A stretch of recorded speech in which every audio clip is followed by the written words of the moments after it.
अध्याय है 4। विषय है कृषि विज्ञान एवं गणित के मूल तत्व। अध्याय का नाम है विद्युत। प्रश्न नंबर है 1। इस समविभव पुष्ट किसे कहते हैं? तो इसका उत्तर है कि किसी विद्युत के क्षेत्र में समान विभव के बिंदुओं को मिलने वाले काल्पनिक पृष्ठ को समविभव पृष्ठ कहते हैं। प्रश्न नंबर है 2। प्रश्न क्या कह रहा है कि समविभव पुष्ट के गुण लिखिए। तो समविभव पुष्ट के निम्नलिखित 5 गुण हैं, जिसमें पहला है कि पृष्ठ के प्रत्येक बिंदु पर विभव का मान समान होता है। दूसरा पॉइंट है एकांक धनावेश को इस पृष्ठ के एक बिंदु से दूसरे बिंदु तक ले जाने में कोई कार्य नहीं करना पड़ता। तीसरा पॉइंट है विद्युत बल रेखाएं समविभव पुष्ट के अभिलंबवत होती हैं। पॉइंट है चौथा, 2 समविभव पुष्ट एक दूसरे को कभी नहीं काटते। पॉइंट है 5वां, किसी विद्युत चालक का पुष्ट सदैव विभव पुष्ट का होता। प्रश्न नंबर है 3। प्रश्न क्या कह रहा है कि विद्युत क्षेत्र एवं विद्युत क्षेत्र की तीव्रता को परिभाषित कीजिए।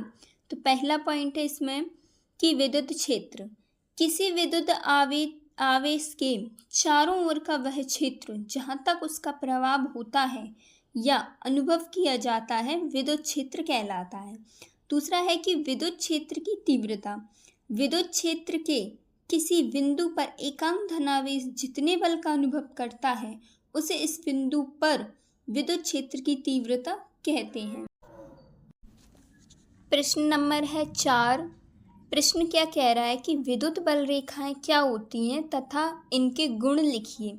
तो विद्युत बल रेखाएं, इसका उत्तर है कि विद्युत बल रेखाएं विद्युत क्षेत्र में खींची गई वह काल्पनिक व निष्कोण वक्र हैं जिस पर एकांक धनावेश गमन करता है। तो विद्युत बल रेखाओं के गुण हैं, विद्युत बल रेखाओं के 6 गुण होते हैं। तो पहला है कि विद्युत बल रेखाओं के गुण निम्नलिखित हैं। पहला है कि विद्युत बल रेखाएं धनावेश से प्रारंभ होकर ऋणावेश पर समाप्त हो जाती हैं। दूसरा है कि विद्युत बल रेखा के किसी भी बिंदु पर खींची गई स्पर्श रेखा उस बिंदु पर धनावेश पर लगने वाले बल की दिशा प्रदर्शित करती हैं। तीसरा पॉइंट है कि 2 बल रेखाएं कभी भी एक दूसरे को नहीं काटती। चौथा है विद्युत बल रेखाएं खींची हुई लचकदार डोरी की भांति लंबाई में सिकुड़ने का प्रयास करती हैं। 5वां है विद्युत बल रेखाएं लंबाई के लंबवत दिशा में बढ़ने का प्रयास करती हैं। 5वां है विद्युत बल रेखाएं किसी भी चालक के लंबवत निकलती हैं तथा चालक के लंबवती समाप्त हो जाती हैं। प्रश्न नंबर है 5। विद्युत बल रेखाएं और चुंबकीय बल रेखाओं में अंतर लिखिए।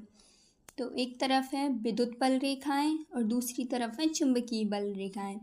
तो पहला पॉइंट है कि यह खुला वक्र बनाती हैं और चुंबकीय बल रेखाएं यह बंद वक्र बनाती हैं। यह चालक के लंबवत होती हैं, यह चुंबक के लंबवत हो आवश्यक नहीं है, यानी अवश्य नहीं है। तीसरा है कि यह चुंबक चालक के अंदर उपस्थित नहीं रहती, यह चुंबक के अंदर भी उपस्थित रहती हैं।